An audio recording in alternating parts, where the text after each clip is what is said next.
இயக்குனர் மோகன்ஜியோடைய முதல் படமான பழைய வண்ணாரப்பேட்டையை நான் பண்ண வேண்டியது. ஓ ஏன்னா நாடோடிகள் பீக்கு. ஸோ அந்த டயத்தில் இருந்தே ஓகே பிரதரை நான் பேசிகிட்டே இருப்பாப்புல.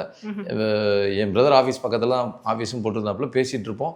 பட்டு நான் மதுரை அங்கே போக வர இருக்க அப்படியே மிஸ் ஆகிட்டு இருந்துச்சு. அதுக்கப்புறம் க்ரௌட் ஃபண்டிங்கில் திரௌபதி பண்ணியிருந்தாப்புல. ஸோ அது பெரிய ரீச்சு, பெரிய சக்ஸஸ்ஸு.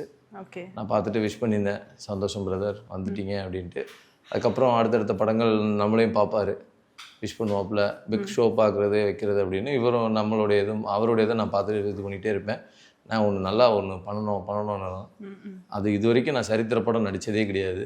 ஸோ அவர் இது வரைக்கும் இவ்வளோ பெரிய பட்ஜெட்டில் பண்ணதே கிடையாது. ஸோ இது ஒரு நல்ல அமைப்பாக இறைவன் பார்த்து கரெக்டான ஒரு டயத்தில் கனெக்ட் ஆச்சு. ஸோ ரொம்ப சந்தோஷமாக இருக்குது இந்த தருணம். நேதாஜி புரொடக்ஷன்ஸ் வழங்கும் மோகன்ஜி இயக்கத்தில் ரிச்சர்ட் ரிஷி நடிக்கும் திரௌபதி 2 வெற்றி நடை போடுகிறது.